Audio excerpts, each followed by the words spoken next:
وَإِذْ قَالَ رَبُّكَ لِلْمَلَائِكَةِ إِنِّي جَاعِلٌ فِي الْأَرْضِ খলিফা।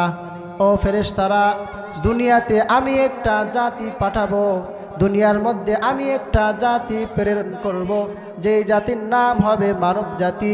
ওই মানব জাতি হবে আমার খলিফা। বলেন সুবহানাল্লাহ। আল্লাহ তাআলা বলতেছে, দুনিয়ার মধ্যে আমি একটা জাতি প্রেরণ করব, একটা জাতি পাঠাবো, যেই জাতির নাম হবে মানব জাতি। ওই মানব জাতি হবে আমার খলিফা। কত সুন্দর কথা, কত চমৎকার কথা। এবার আসেন, খলিফা কারে বলে? খলিফা তো আমরা শুনলাম, খলিফা কারে বলে? খলিফা এটা আরবি ভাষা, আরবি ভাষায় বলা হয় খলিফা। এর অর্থ, আপনাদেরকে যদি প্রশ্ন করা হয় খলিফা কারে বলে, আপনারা সাধারণত উত্তর দিবেন, আমাদের এলাকাতে যারা পোশাক তৈরি করে তারা খলিফা। কথা কি ঠিক নয়? হ্যাঁ, অবশ্যই আমাদের এলাকাতে আমরা তাদেরকে খলিফা বলি, যারা পোশাক বানায়, যারা পোশাক তৈরি করে, এদেরকে আমরা খলিফা বলি। অথচ তারা তো খলিফা নয়। আল্লাহ তাআলা এই কোরআনের মধ্যে যে খলিফার কথা বলছেন, এই খলিফাটা একটা আরবি ভাষা, এর একটা বাংলা অর্থ রয়েছে। বাংলা অর্থ কি? এই খলিফার বাংলা অর্থ হলো প্রতিনিধি। খলিফার বাংলা অর্থ হলো স্থলাভিষিক্ত, আল্লাহ তাআলার প্রতিনিধি মানুষ, আল্লাহ তাআলার স্থলাভিষিক্ত মানব জাতি। আপনাদেরকে উদাহরণ দিলে আপনারা বুঝতে পারবেন। মনে করেন আপনাদের এই জায়গার মধ্যে, এই কালিনগরের মধ্যে বিশাল বড় একটা প্রতিষ্ঠান রয়েছে। সেই প্রতিষ্ঠানটা কলেজও হতে পারে, আবার ভার্সিটিও হতে পারে, আবার মাদ্রাসাও হতে পারে। এই বিশাল বড় প্রতিষ্ঠানের একজন মেইন থাকে, একজন হেড থাকে, একজন প্রধান থাকে। তো যিনি প্রধান, যিনি হেড, যিনি মেইন, ওনাকে বলা হয় সুপার, ওনাকে বলা হয় মুহতামিম, ওনাকে বলা হয় প্রিন্সিপাল। অত্র প্রতিষ্ঠানের সম্পূর্ণ দায়িত্ব ওই প্রিন্সিপালের, সম্পূর্ণ দায়িত্ব ওই সুপারের, সম্পূর্ণ দায়িত্ব ওই মুহতামিমের। ওই মুহতামিমের পরে আরও একজন ব্যক্তি থাকে, আর একজন শিক্ষক থাকে, যিনি মুহতামিমের পরে ওনার স্থান, ওনাকে বলা হয় সহকারী শিক্ষক, সহকারী সুপার। ওনাকে বলা হয় নায়েবে মুহতামিম, ওনাকে বলা হয় সহকারী প্রিন্সিপাল। প্রিন্সিপালের পরে, মুহতামিমের পরে, সুপারের পরে ওনার স্থান। তাৎক্ষণিক ওই প্রতিষ্ঠানের মধ্যে সুপার, প্রিন্সিপাল, মুহতামিম কোনো কারণবশত বাইরে সফরে গিয়েছে, তাৎক্ষণিক সেই প্রতিষ্ঠানের মধ্যে সমস্যা দেখা দিয়েছে। এই তাৎক্ষণিক সমস্যার সমাধান কে দিবেন? আমি আপনি তো দিতে পারবো না, অন্য কোনো শিক্ষক দেওয়ার তাদের যোগ্যতা নাই। এখন যোগ্যতা সম্পন্ন কে? যিনি অত্র প্রতিষ্ঠানের সহকারী সুপার, নায়েবে মুহতামিম, যিনি সহকারী প্রিন্সিপাল, উনি তাৎক্ষণিক সেই প্রতিষ্ঠানের সমস্যার সমাধান দিবেন। কারণ তিনি কি? তিনি হলেন মুহতামিমের স্থলাভিষিক্ত, মুহতামিমের প্রতিনিধি, প্রিন্সিপালের প্রতিনিধি, সুপারের প্রতিনিধি।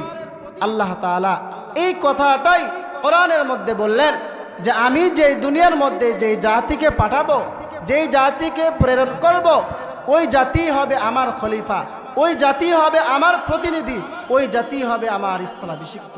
জোরে বলেন আল্লাহু আকবার। ফেরেশতারা বললেন, আয় আল্লাহ, কি এমন বিষয় পরামর্শ এখনো তো বললেন না?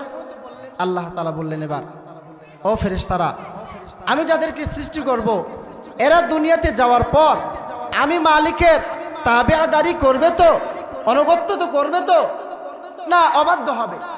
শুকর আদায় করবে তো, না না শুকর আদায় করবে? আমরা সাধারণত ব্যবসা করি লাভের জন্যে। যদি কখনো দেখি এই ব্যবসার মধ্যে লস হবে, আমরা জিন্দেগিতে ওই ব্যবসা করব না। তো প্রত্যেকের কথা, আমি যে কাজ করতেছি, যে উদ্দেশ্য নিয়ে, যে আশা নিয়ে করতেছি, সে আশা হইলেই আমি সেই কাজটা করব। তো বান্দা যেন তার মালিকের তাবেদারি করে, ইবাদত বন্দি করে, এটাই আল্লাহ তাআলার চাওয়া, এটাই আল্লাহ তাআলার কামনা। তো আল্লাহ তাআলা পরামর্শ চাইছেন ফেরেশতাদের কাছে, আয় আল্লাহ, এদেরকে দুনিয়াতে পাঠাইলে এরা কি আমার তাবেদারি করবে না অবাধ্য হবে? বাধ্য হবে না অবাধ্য হবে? সমস্ত ফেরেশতারা উত্তর দিলেন, ক্বালু আতাজালু ফিহা মান ইউফসিদু ফিহা ওয়া ইয়াসফিকুদ দিমা।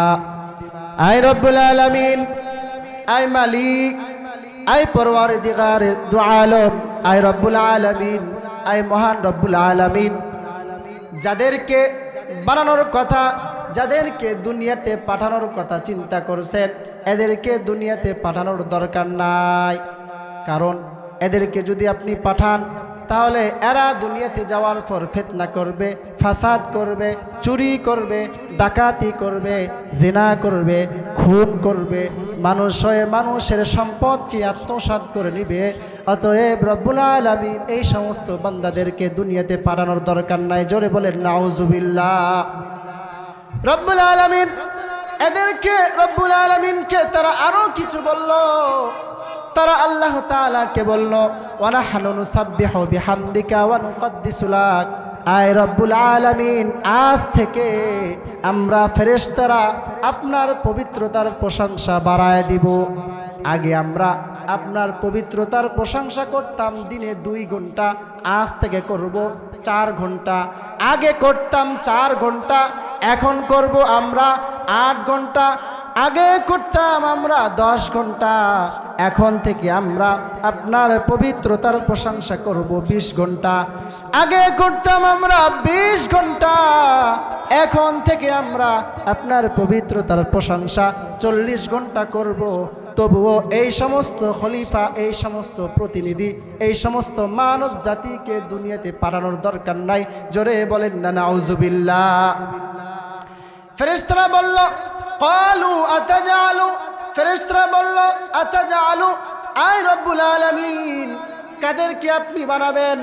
কোরআনের আয়াত দিয়ে আমি বলতেছি, আতাজালু, কাদেরকে আপনি বানাবেন? ফিহা, তারা দুনিয়াতে যাওয়ার পর মাইফসিদু, ফিতনা করবে, ফাসাদ করবে, ওয়াসফিকুদ্দিমা, খুন করবে, জেনা করবে, হত্যা করবে, মানুষ হয়ে মানুষের সম্পদকে আত্মসাৎ করে নিবে।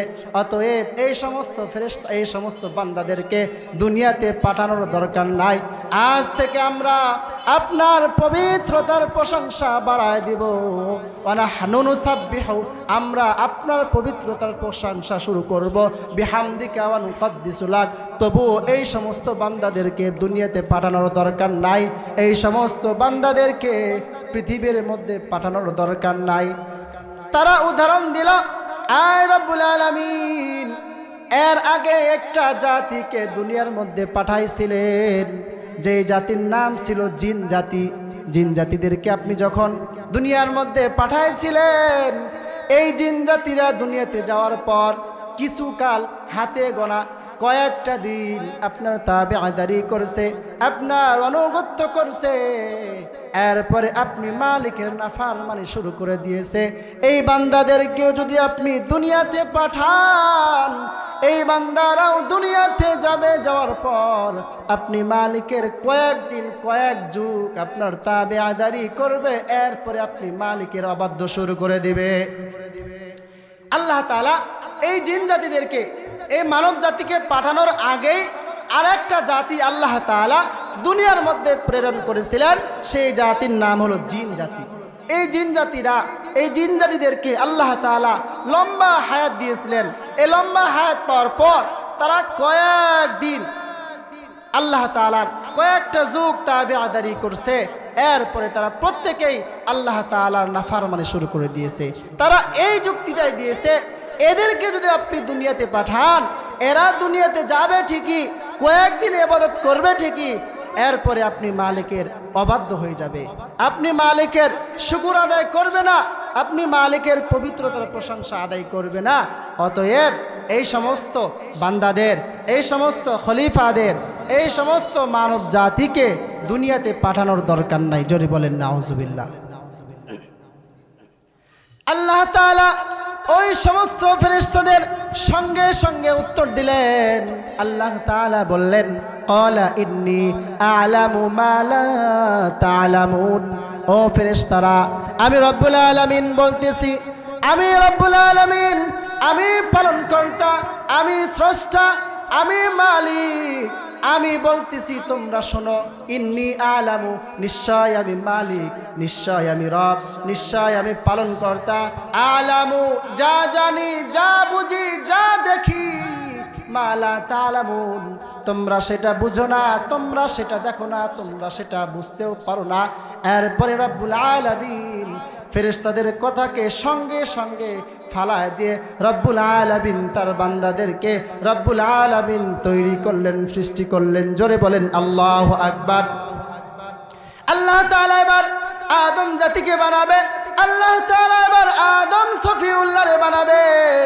এই জন্য আল্লাহ তাআলা চারজন ফেরেশতা রয়েছে, বড় বড় ফেরেশতা। জোরে বলেন কয়জন? চারজন ফেরেশতা রয়েছে বড় বড়। একজন ফেরেশতার নাম জিব্রাইল, আর একজনের নাম মিকাইল, আর একজনের নাম ইসরাফিল, আর একজনের নাম আজরাইল।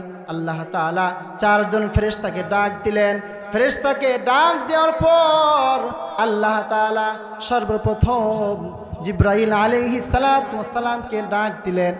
আল্লাহ তাআলা জিব্রাইল আলাইহিস সালাতু ওয়াস সালামকে ডাক দেওয়ার পর আল্লাহ তাআলা জিব্রাইল আলাইহিস সালাতু ওয়াস সালামকে বললেন, ও জিব্রাইল, যাও যাও যাও, দ্রুত যাও, তুমি জমিনের কাছে যাও, তুমি জমিনের কাছে গিয়ে বলো আল্লাহ তাআলা আমারে পাঠাইছে, তুমি জমিনের কাছ থেকে আল্লাহ তাআলা কিছু মাটি চাইছে, এই মাটি দিলে আমি রব্বুল আলামিন আদম সফিউল্লাহরে বানাবো। আল্লাহ তাআলার কথা অনুযায়ী, আল্লাহ তাআলার দায়িত্ব অনুযায়ী জিব্রাইল আলাইহিস সালাতু ওয়াস সালাম সঙ্গে সঙ্গে জমিনের মধ্যে পৌঁছা গেলেন, জমিনের মধ্যে চলে আসলেন। জমিনের মধ্যে আসার পর জমিনকে ডাক দিয়ে বলে জিব্রাইল আলাইহিস সালাতু ওয়াস সালাম, জমিনকে ডাক দেওয়ার পর জমিনকে ডাক দিয়ে বলে, ও জমিন, আল্লাহ তাআলা তোমার কাছ থেকে একটু মাটি চাইছে, এই মাটি দিয়ে আল্লাহ তাআলা আদম সফিউল্লাহরে বানাবে। আল্লাহ তাআলা এই মাটি দিয়ে আদম সন্তানদেরকে সৃষ্টি করবে। আল্লাহ তাআলা তোমার কাছ থেকে একটু মাটি চেয়েছে। জমিন বলে, না না না, খবরদার, আদম সফিউল্লাহরে বানানোর জন্যে, আদম সন্তান বানানোর জন্যে আমি জমিন আমার কাছ থেকে একটু মাটি দিতে পারবো না। জোরে বলেন নাউজুবিল্লাহ। আমি মাটি দিতে পারবো না, আমার দ্বারা সম্ভব না। জিব্রাইল আলাইহিস সালাতু ওয়াস সালাম আশ্চর্য হয়ে গেছেন, কেন তুমি দিবা না? তোমার কি সমস্যা? তুমি একটু বলো তো দেখি। জমিন ডাক দিয়ে বলে, আমি মাটি দিব না এই জন্যে, আমি যদি আদম সফিউল্লাহরে বানানোর জন্যে, আদম সন্তান বানানোর জন্যে আমি জমিন যদি আমার কাছ থেকে একটু মাটি দিই, এই মাটি দিয়ে যখন আদম সন্তানদেরকে বানানো হবে, তারা যখন দুনিয়াতে আমার কাছে যখন আসবে, আসার পর আমি জমিনের সঙ্গে তারা গাদ্দারি করবে, অহংকার করবে, আল্লাহ তাআলার নাফরমানি করবে। এই কাজটা আমি জমিন বরদাস্ত করতে পারবো না। এই জন্য আমি আদম তার সন্তানকে বানানোর জন্য আমি জমিন আমার কাছ থেকে একটু মাটি দিতে পারবো না।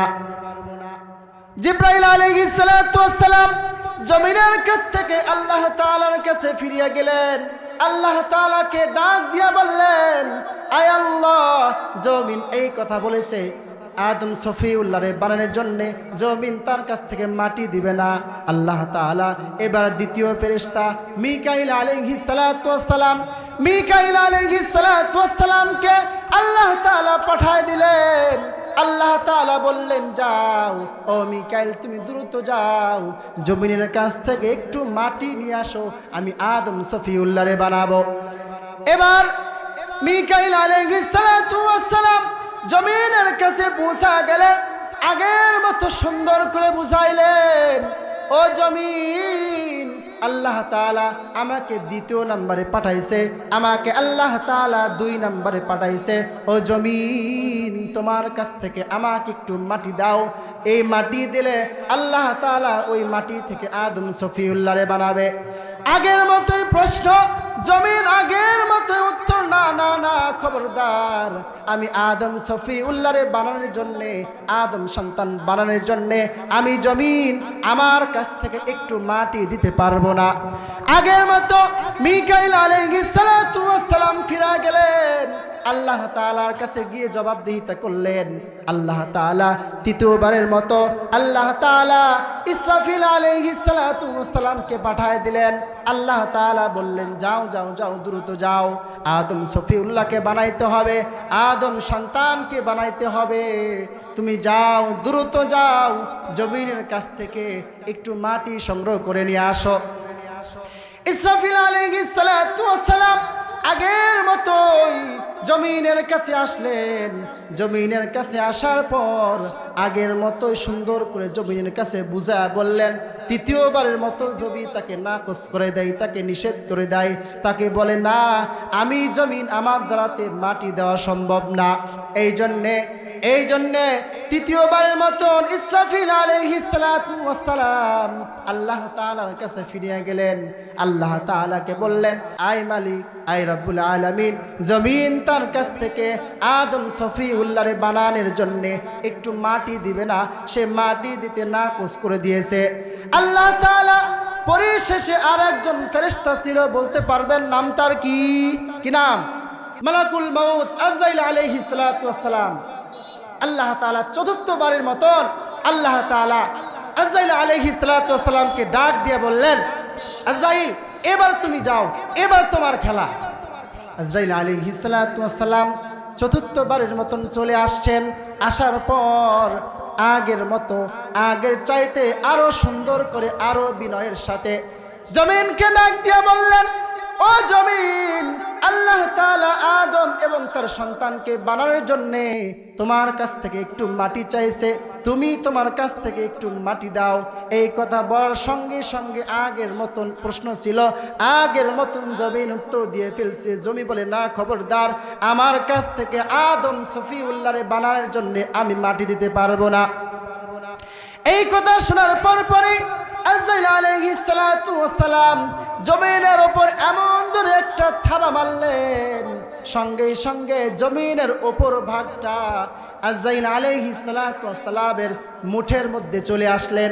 আমাদের প্রত্যেকটা জিনিসের মধ্যে দুইটা অংশ হয়। যেমন আমরা যখন দুধ গরম করি, দুধ গরম করার সময় উপরে একটা স্বর ভাসে, এই স্বরটা কি হয়? সুস্বাদু হয় না? দুধের মধ্যে সব থেকে সুস্বাদু কোন জিনিসটা? স্বরটা। তো দুধের ওপর এটা কি হয়? তৈরি হয়। আমরা কালা রুটি বানাই, কালা রুটি বানাইলে এই কালা রুটি থেকে যখন আমরা এটাকে ভাজি, তখন এই রুটি থেকে একটা বোকলা হয়। এই বোকলাটা কিন্তু মানে বেশি ভাজা হইলে মজা লাগে। প্রত্যেকটা জিনিসের ভাগ আছে, প্রত্যেকটা জিনিসের এই সিস্টেমে ভাগ আছে, ওপরে একটা ভাগ আছে। তো এই আজরাইল আলাইহিস সালাতু ওয়াস সালাম জমিনে যখন থাবা মারছে, সঙ্গে সঙ্গে জমিনের ওপর ভাগ, পাতলা একটা চিকন একটা ভাগ আজরাইল আলাইহিস সালাতু ওয়াস সালামের মুঠের মধ্যে চলে আসছে। এবার এই জমিনটুকু নিয়ে, মাটিটুকু নিয়ে আল্লাহ তাআলার কাছে নিয়ে গেছেন। আল্লাহ তাআলা বলছে, আজ থেকে আজরাইল তোমার নাম হয়ে যাবে মালাকুল মউত। জোরে বলেন আল্লাহু আকবার। তুমি এই মাটি থেকে যতগুলো মানুষকে তৈরি করা হবে, সমস্ত মানুষের তুমি জানকে, রূহকে কবজ করবা, এটা তোমার দায়িত্ব আমি রব্বুল আলামিন দিয়ে দিলাম। তখন থেকে আজরাইল আলাইহিস সালাতু ওয়াস সালামের নাম চলে আসলো মালাকুল মউত। এরপরে রব্বুল আলামিন আদম সন্তানকে বানাবে, আদম সফিউল্লাহরে বানাবে। আল্লাহ তাআলা কেমন করে আদম সন্তান বানাইলেন, এই সংক্ষিপ্ত আলোচনা করে শেষ করব, সময় একেবারে কম। আল্লাহ তাআলা সর্বপ্রথম যখন আসমানকে রব্বুল আলামিন যখন বানাইবে, আল্লাহ তাআলা আসমানকে বানানোর সময় রব্বুল আলামিন জবান দিয়ে বললেন, কুন ফিস সামা, মানে কুন মানে হও, ফিস সামা মানে আসমান। আল্লাহ তাআলা জবান দিয়ে বললেন, ও আসমান, তুমি এমন ভাবে তৈরি হও। আল্লাহ তাআলা শুধু জবান দিয়ে বললেন। আল্লাহ তাআলার জবানের এই পরিমাণ দাম, এই পরিমাণ পাওয়ার। আল্লাহ তাআলা বলার সঙ্গে সঙ্গে যেমন আমরা আসমান দেখতেছি, অটোমেটিকলি ভাবে এমন আসমান তৈরি হয়ে গেছে। চিৎকার দিয়ে বলেন আল্লাহু আকবার। এরপরে রব্বুল আলামিন যখন আসমানের পর যখন জমিনকে বানাইবে, জমিনকে বানানোর সময় আল্লাহ তাআলা আগের নিয়ম অনুযায়ী, আগের পন্থা অনুযায়ী, আগের পদ্ধতি অনুযায়ী আল্লাহ তাআলা যখন জমিনকে বানাবে, জমিনকে বানানোর সময় আল্লাহ তাআলা আগের মতোই জবান দিয়া বললেন কুন ফিল আরজ। কুন মানে হও, ফিল আরজ মানে জমিন। আল্লাহ তাআলা বললেন জমিন তুমি তৈরি হও, তুমি সৃষ্টি হও। আল্লাহ তাআলা বলার সঙ্গে সঙ্গে যেমন জমিন আমরা দেখতেছি এমন জমিন অটোমেটিকলি ভাবে তৈরি হয়ে গেছে। জোরে বলেন আল্লাহু আকবার।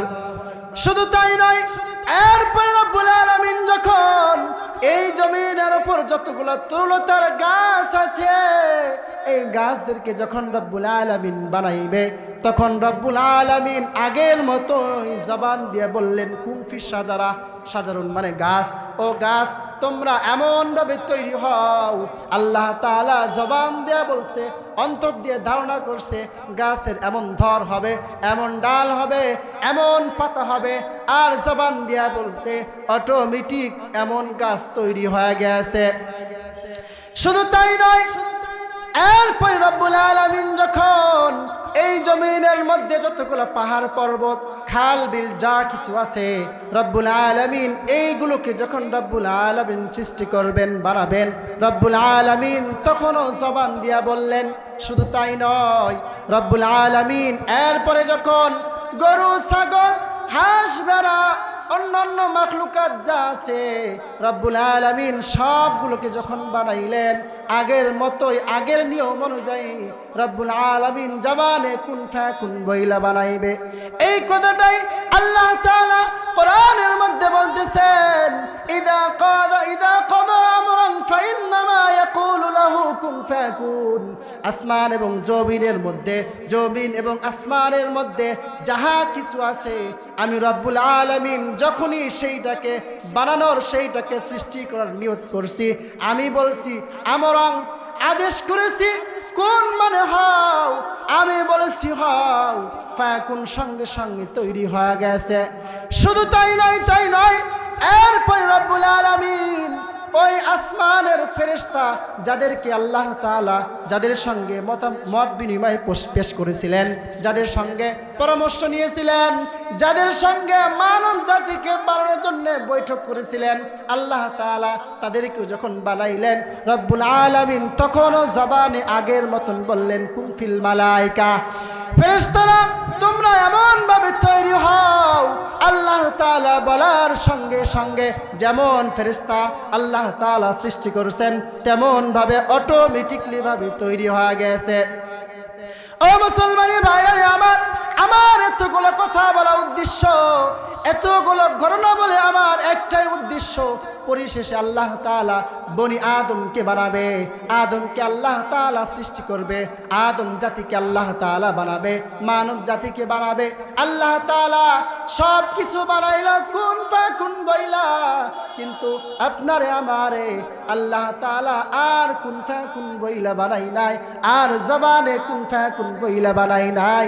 আল্লাহ তাআলা আপনারে আমারে বানাইছেন খলাকতু বিয়াদাইয়া। চিৎকার দিয়ে বলেন আল্লাহু আকবার। আল্লাহ তাআলা আপনারে আমারে বানাইছেন কুদরতি হাত দিয়ে, বড় মায়া করিয়া। আল্লাহ তাআলা কেন কুদরতি হাত দিয়ে বানাইলেন? আল্লাহ তাআলা কোরআনের মধ্যে বলছেন আমার প্রতিনিধি, আমার স্থলাভিষিক্ত, যেই জায়গাতে আল্লাহ তাআলাই দামি, আল্লাহ তাআলাই মহাশক্তিশালী, যেই জায়গাতে রব্বুল আলামিন দামি সেই জায়গাতে তার প্রতিনিধিও হবে দামি। এই জন্য রব্বুল আলামিন তার বান্দাদেরকে কুদরতি হাত দিয়ে বানাইছে। জোরে বলেন সুবহানাল্লাহ।